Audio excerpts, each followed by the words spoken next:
বন্ধুসকল মই নতুন এটা ভিডিঅ'লৈ আপোনালোকক স্বাগতম জনাইছোঁ। এয়া মই শালপাৰা কালপানী চৰকাৰী বুনিয়াদী বিদ্যালয় প্ৰাংগণত আহি পাইছোঁ। ইয়াতে গোৱালপাৰা জিলা ৰাভা ছাত্ৰ সন্থাৰ উদ্যোগত আৰু মহিলা প্ৰীতিৰ উদ্যোগত কলাগুৰু বিশ্বপ্ৰসাদ ৰাভাৰ 55 সংখ্যক স্মৃতি দিৱস পালন কৰা হৈছে। তো বলক তাৰে দৃশ্য কেইটামান আপোনালোকক দেখাম। ইয়া চাব কি অৱস্থা, বৰষুণৰ কাৰণে এনে অৱস্থা হৈ গ'ল। আৰু লগে লগে কলাগুৰু বিষ্ণুপ্ৰসাদ ৰাভাৰ স্মৃতি দিৱস প্ৰত্যেক আঞ্চলিকৰ পৰা নামফলক দাখিল কৰিব ইয়াৰে অনুৰোধ জনাওঁ। বলক কেইটামান দৃশ্য আপোনালোকক দেখাম। এয়া শালপাৰা কালপানী উচ্চ বুনিয়াদী বিদ্যালয় প্ৰাংগণ আহি পালোঁ আৰু ইপিনে পতাকা উত্তোলন কাৰ্যসূচী ইতিমধ্যে শেষ পালে আৰু এয়া কলাগুৰু বিশ্বপ্ৰসাদ ৰাভা প্ৰতিচ্ছবিত মাল্যাৰ্পণ কাৰ্যসূচী আৰু স্মৃতি তৰ্পণ ইতিমধ্যে শেষ পালে।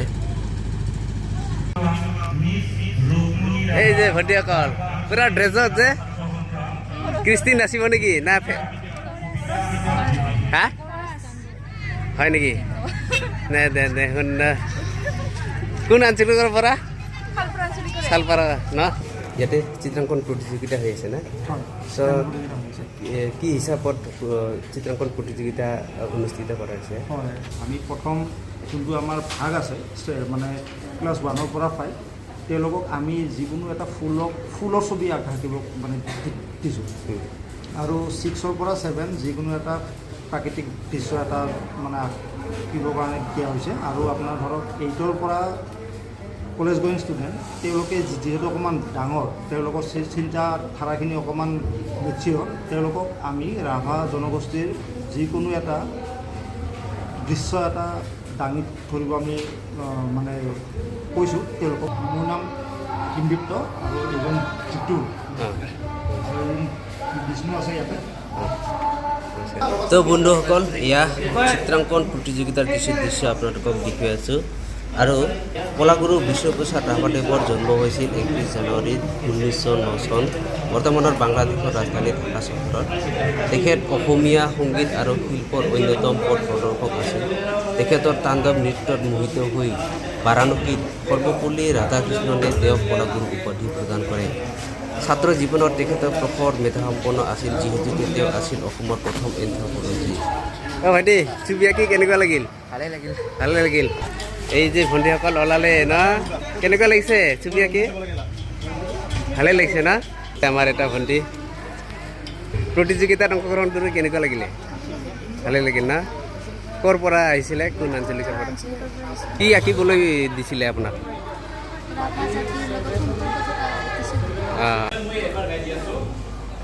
এই গ্ৰুপত পাইছে আনন্দিত ৰাভা আৰু ছেকেণ্ডত পাইছে শংকৰজ্যোতি ৰাভা শালপাৰা। গ্ৰুপ বিত পাইছে সন্দীপ ৰাভা শালপাৰা। ছেকেণ্ডত পাইছে সুৰঞ্জনা ৰাভা পুৰণি হাতীমুৰা। গ্ৰুপ চিত পাইছে ফাৰ্ষ্ট অভিজিত ৰাভা জিৰা। ছেকেণ্ড পাইছে মৌচুমী ৰাভা আঞ্চলিক কল্যাণপুৰ।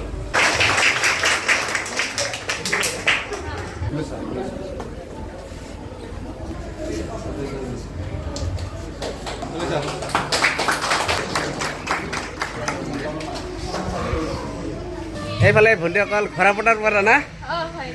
কুইজত বা চিত্ৰাংকনত প্ৰতিযোগিতা ভাগ ল'ব নেকি? কুইজত ন? দে সুন্দৰ, পইচা থাকিল। ভণ্টি ক'ত ল'ব? নলওঁ না? দে আৰু এইপিনে কুইজ প্ৰতিযোগিতা চলি আছে।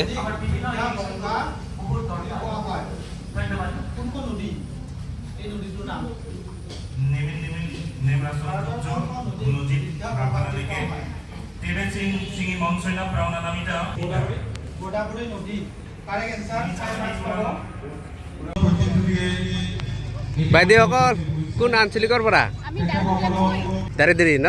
দে সুন্দৰ, দে সুন্দৰ। প্ৰতিযোগিতাটো আকস্মিক বক্তৃতা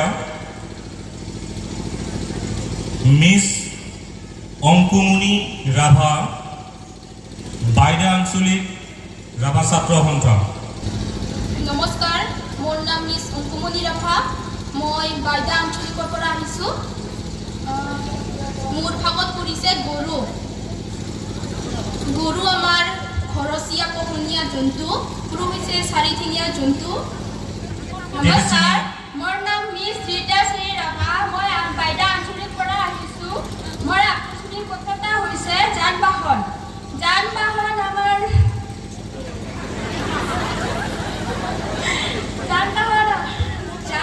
আমাৰ চাৰিচকীয়া আছে দুচকীয়া আছে বিভিন্ন ধৰণৰ যান বাহন আছে শ্ৰীৰাসং আমি মোক পূৰ্ণিমা ৰাভা আং বৰমহৰা ভীমাজলি সাকলাইনি ব্ৰাৰিবন্তা আং গসা ক্ৰুমচিনি আওৰাইন ক্ৰুমচিনি সাংজ দুখিয়াৰ কুলিজা নিঙাৰি লব ক্ৰুমচিনি গিৰি কলাগুৰু বিষ্ণুপ্ৰসাদ ৰাভা দুখিয়াৰ কুলিজা নিঙাৰি লব টুপি টুপি তেজ খহি খহি পিব হোশিয়াৰ হোশিয়াৰ ধনী মহাজন জমিদাৰ হোশিয়াৰ হোশিয়াৰ ধন্যবাদ নেমৰাজ এইপিনে আমাৰ মৰমী ভণ্টি আপুনি আহিছে না তো কেনেকুৱা লাগিছে ভালে লাগিছে অনুষ্ঠানটো কিন্তু ভালে পাইছোঁ বৰষুণ পৰিছিল ইমান কাদৰ ভিতৰত আজি বেছি নাই আৰু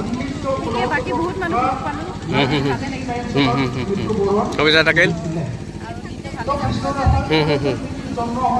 ৰাতিৰ প্ৰগ্ৰামটো আছে অঁ ৰাতি আছে আমি নাচিব লাগিব কেইটাত বা হয় ৰাতি কোনো গেৰেণ্টি নাই এইফালে ভাইদেউসকল পূৰা ট্ৰফি লৈ ঘূৰি আছে তো কি প্ৰতিযোগিতাত এই ট্ৰফিখন পালে কুইজত তাৰমানে কুইজত অংশগ্ৰহণ কৰিছিল না কোন আঞ্চলিকৰ পৰা কুৰাবাচা প্ৰথম পুৰস্কাৰ পাইছে নেকি ছেকেণ্ড প্ৰথম কোনে পাইছিল মালাধৰা আঞ্চলিক না শুভেচ্ছা থাকিলে তো বন্ধুসকল কলাগুৰু জনাই ব্ৰিটিছ চৰকাৰৰ পৰা পোৱা 2500 বিঘা মাটি কৃষকৰ সপক্ষে দান কৰি যায় আৰু তেখেতে দান কৰা মাটিৰ ওপৰতে বৰ্তমান তেজপুৰ বিশ্ববিদ্যালয় ভৰ্তি আছে ভাত খাবি ভণ্টিসকল এইফালে আমাৰ বাইদেউসকল ভাত খাব গৈ আছে না দে সুন্দৰ খাই ল'ব ভালদৰে বহুত সময় হ'ল না বাইদেউসকল ক'ৰ পৰা অঁ কুৰাবাচা না ভাত খাব না দে সুন্দৰ এইফালে ভণ্টিসকল ভাত খোৱা হ'ল না খোৱা নাই হা আৰু এইফালে চাব পূৰা ভাত খোৱাৰ শাৰী ইফালে ছোৱালীবিলাকৰ আৰু এইফালে ল'ৰাবিলাকৰ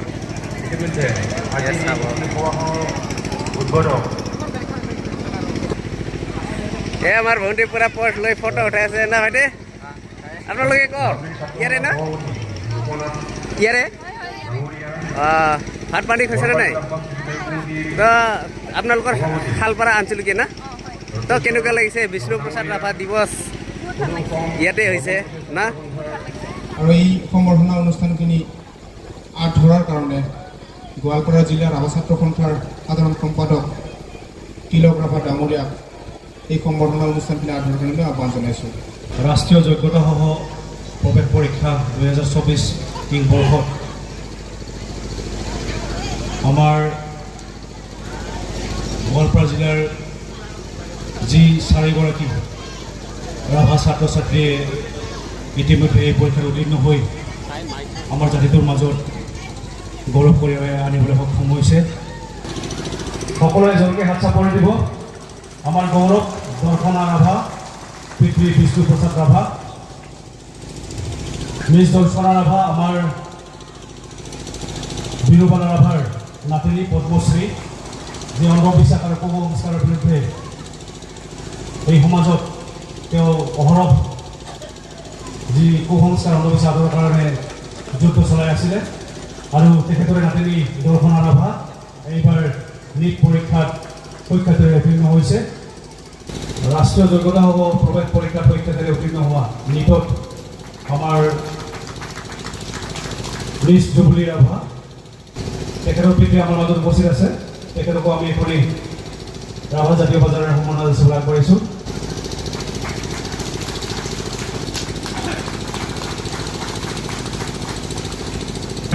তো বন্ধুসকল বিষ্ণুপ্ৰসাদ ৰাভাদেৱৰ মৃত্যু হৈছিল 1969 চনৰ 20 জুন তাৰিখে আৰু অসমৰ সাংস্কৃতিক সংগীত জগতত লাভ কৰা কৃতিত্বৰ বাবে ৰাজ্য চৰকাৰৰ ফালৰ পৰা তেখেতৰ সন্মানত কলাগুৰু বিষ্ণু ৰাভা বঁটা প্ৰদান কৰা হয়